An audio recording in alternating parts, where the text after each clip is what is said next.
হচ্ছে আমি যে এরকম একটি জায়গায় এসেছি, ও কখনো চিন্তাও করেনি আমি এরকম একটি পর্যায়ে আসব। আর ও আমাকে তিরস্কার করেছিল সেদিন।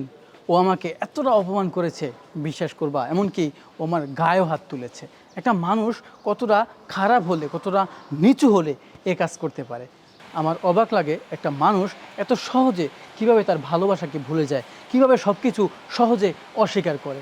যাক, ভালোই হয়েছে। সেদিন যদি ও আমার সাথে এরা না করতো, তাহলে আমার কাছে মনে হয় আজ আমি এ জায়গায় আসতে পারতাম না, আমি এত কিছু করতে পারতাম না। হ্যাঁ, ও যেটা করেছে সেটা মনে হয় আমার জন্য ভালোই হয়েছে।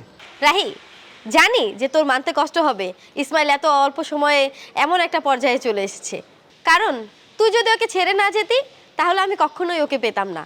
আর দুঃসময়ে তুই ওর পাশে না থাকাতেই আজ আমি ওকে পেয়েছি। আর আমি না অনেক লাকি যে ইসমাইলের মতো একজন জীবনসঙ্গী পেয়েছি। সে আমার অনেক খেয়াল রাখে, অনেক যত্ন করে, সে আমাকে অনেক বেশি ভালোবাসে।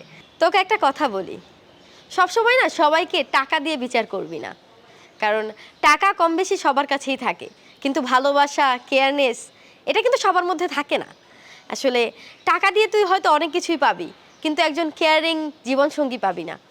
শোন, তোকে আরেকটা কথা মনে করিয়ে দেই, ইসমাইল না খুব ভালো মনের মানুষ।